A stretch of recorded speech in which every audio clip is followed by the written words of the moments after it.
Hey guys, எல்லாருக்கும் வணக்கம். நான் உங்கள் ஆனந்தி. இன்றைக்கி என்ன சமையல் செய்யலான்னு பார்க்கலாம் வாங்க. ஃபஸ்ட்டு ஒரு கடாய் வச்சுருக்கேன். கடாய் சூடானோடனே ஆயில் போட்டுக்கலாம். ஆயில் சூடாயிடுச்சு. ஒரு கிராம்பு, ஒரு ஏலக்காய், ஒரு பட்டை, ஒரு மராட்டி மொக்கு, ஒரு பிரிஞ்சி இலை, 2 காஞ்ச மிளகாய், இதை போட்டு நல்லா வறுத்து விட்டுக்கலாம். அடுத்து 1/2 டீஸ்பூன் கடலைப்பருப்பு, 1 டீஸ்பூன் ஜீரகம், 1 டீஸ்பூன் மிளகு, 1 டீஸ்பூன் சோம்பு,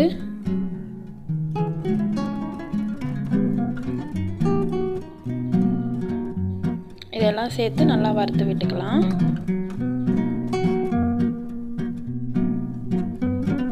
இப்போ நல்லா வறுத்தாச்சு. அதை ஆற வச்சு ஒரு பிளேட்டில் மாற்றிக்கலாம்.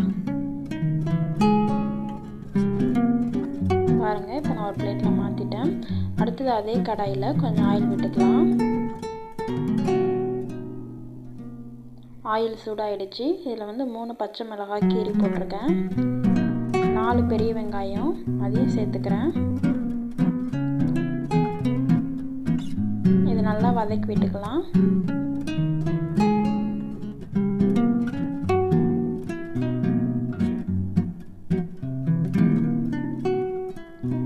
இப்போ நல்லா வதங்கிடுச்சு. இது கூட தக்காளி சேர்த்துக்கலாம். நான் 2 பெரிய தக்காளி சேர்த்துருக்கேன். அதையும் சேர்த்து நல்லா வதக்கி விட்டுக்கலாம். இப்போ இதுவும் நல்லா வதங்கிடுச்சு. இறக்கி வச்சுக்கலாம். அதை நல்லா ஆற விட்டுக்கலாம்.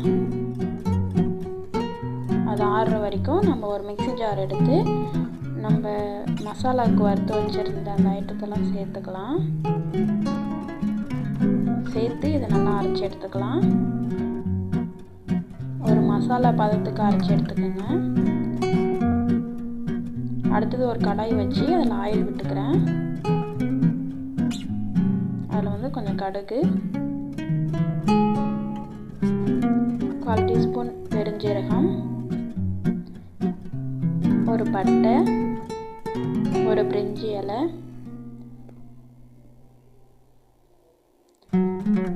கொஞ்சம் கருவேப்பிலை, இதை சேர்த்து நல்லா வதக்கி விட்டுக்கலாம். இது கூட 3 பெரிய வெங்காயம் சேர்த்துருக்கேன். அதையும் நல்லா வதக்கி விட்டுக்கலாம்.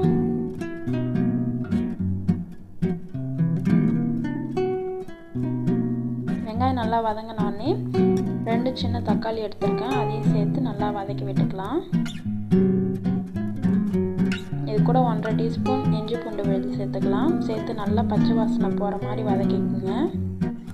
இப்போ நல்லா வதங்கிருக்கு பாருங்கள்.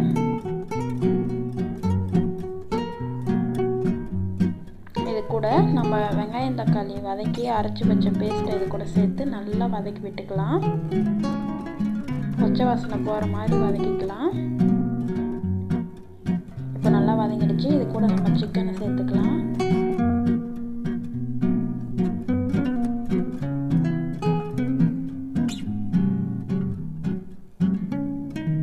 நான் 1 கிலோ சிக்கன் எடுத்திருக்கேன். நல்லா ஃபஸ்ட்டே வாஷ் பண்ணி வச்சுருந்தேன். அதை சேர்த்து இது கூட நல்லா மிக்ஸ் பண்ணிக்கிறேன்.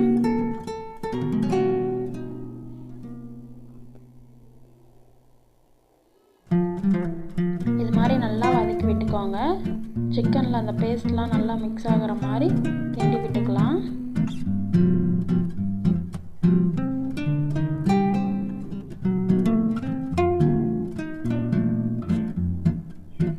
இப்போது நம்ம அரைச்சி வச்ச மசாலாவை இது கூட சேர்த்துக்கலாம்.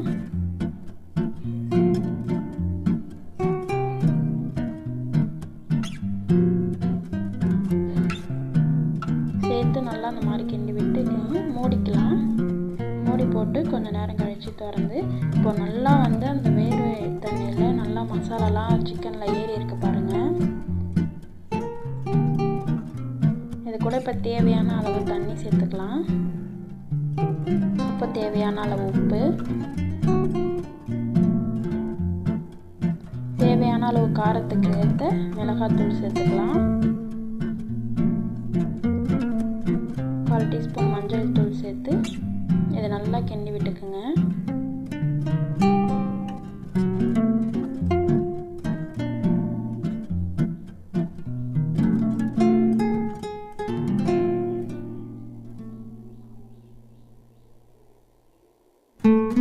மூடி போட்டு மூடி விட்டுக்கலாம். அப்பப்போ திறந்து கிண்டி விட்டுக்குங்க. நான் இது கூட சிக்கன் மசாலா சேர்த்தேன், ஆனால் வீடியோ ஆஃப் ஆகிடுச்சு.